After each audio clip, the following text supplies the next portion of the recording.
Okay, so Africa. Africa has three different categories. On the top is North African countries, Egypt, Libya, Tunisia, Algeria, and Morocco. The second part is Sub-Saharan African countries, which we usually know as the least developed countries, and I'm going to tell you why. And then the third part is South African nations. We do have a country of South Africa, but the region is also called South African region, so don't get confused. The region has more countries than this one. This is only one sovereign nation by itself. Now, the north part, Northern Africa, because of the historic connection with the Middle East and Southern Europe, because of their race and the same religions that they practice, they're developing a new concept of MENA, Middle East and North Africa. Now they're going to put it actually in one basically area, because they're very different than the rest of Africa, so they want to distinguish that. You said you're from Morocco, right? Yes. I've been to Morocco actually, and I think it's beautiful, it's wonderful.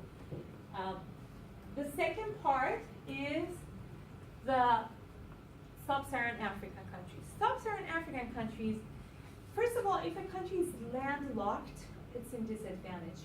Because think about this, the income of a country, let's say GDP, which we're going to talk about that later, gross domestic product, it's your income.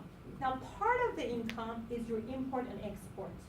If you don't have, now, the import and export comes from where? Your waterways, access to free waters, right? We have the largest here in Port of LA.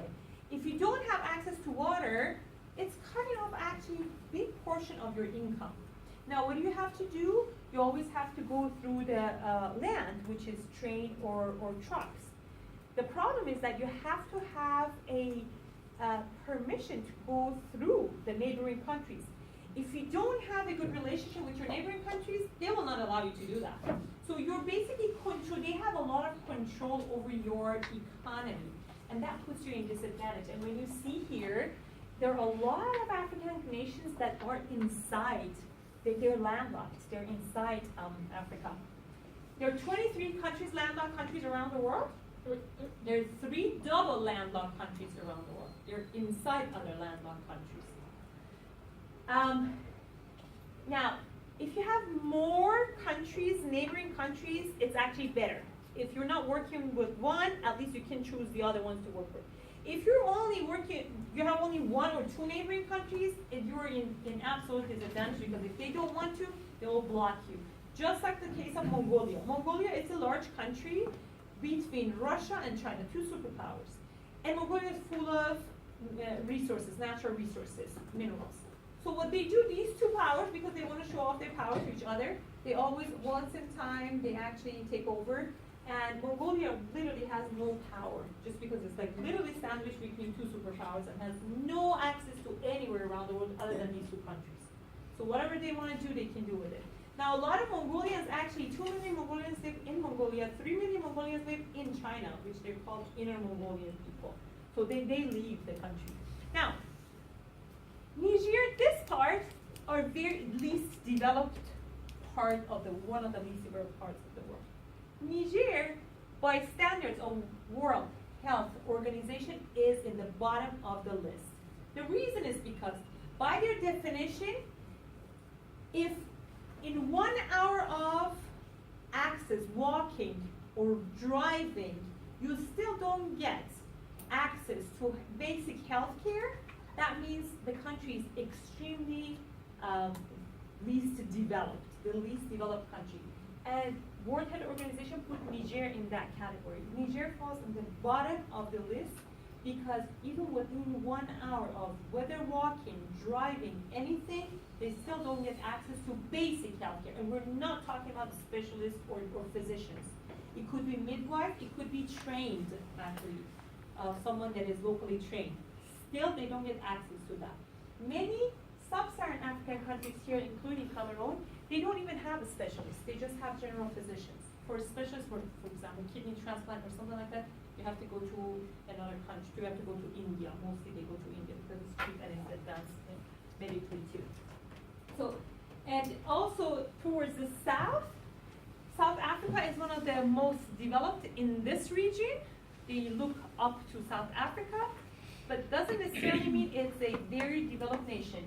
It is extremely sectional, because one part could be very developed, South Africa, like you go to coastal South Africa, coastal like Cape Town, you see like $10 million homes, which is owned by British, and then you go down, like you literally cross the street, there are like shacks everywhere, which is black people are living there.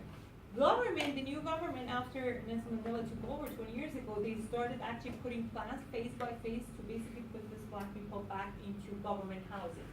But if it's done or not, I don't know yet, but that was the plan to start with. And that's South Africa, which is still much more developed than the rest of the other South African countries. And please, if you guys have experience, please share with us. Europe is the smallest continent, but it has actually, Europe also is different, it's categorized into different categories too. One is Northern European countries, which is a Scandinavian, very high in Human Development Index and quality of life.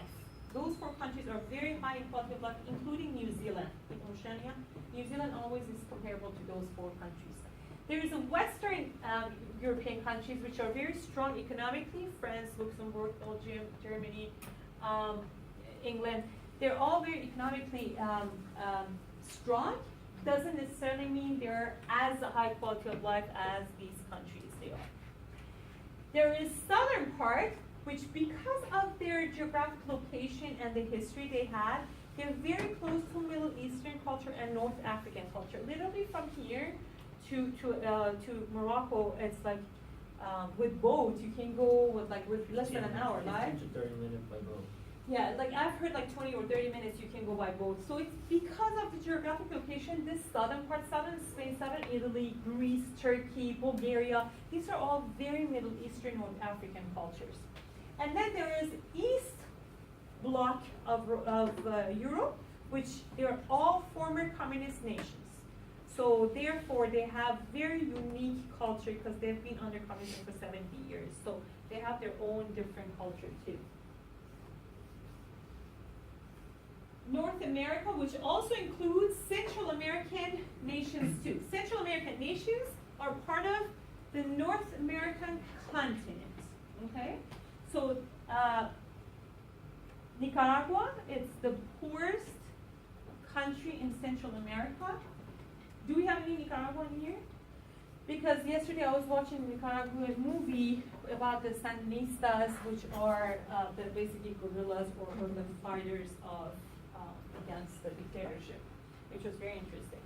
Now,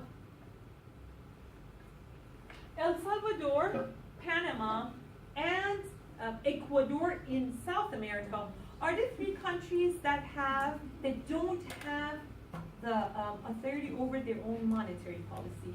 They have United States, basically they use United States dollar.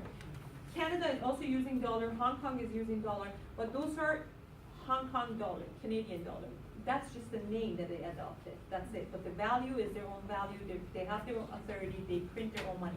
But these 3 countries, El Salvador, Panama, and Ecuador, they don't have authority over their money. They don't have any autonomies because we control, basically we print their money, and if we don't want to, we don't print the money. That's what it is. They don't have any currency. And South America, the largest country in South America is Brazil, the strongest in economy as well. Now, about 20 years ago, we remember that, not you guys, probably I remember, that people used to immigrate from Colombia to Venezuela. But right now, it's exactly opposite. People are immigrating from Venezuela to Colombia, right? Because of the situation in Venezuela. Venezuela, they're not using any hard currency anymore. Their currency basically is obsolete. It's nothing. It just doesn't have any value anymore.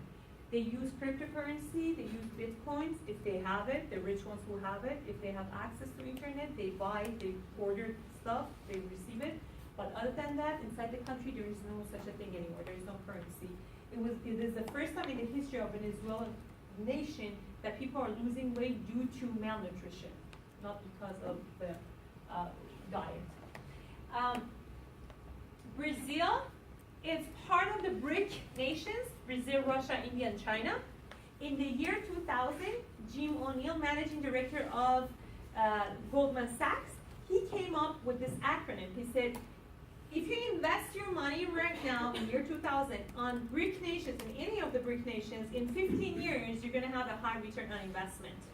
And then in 2015, I was listening again, he came and said, do you guys remember when I said in 2000 that you invest in these 4 countries?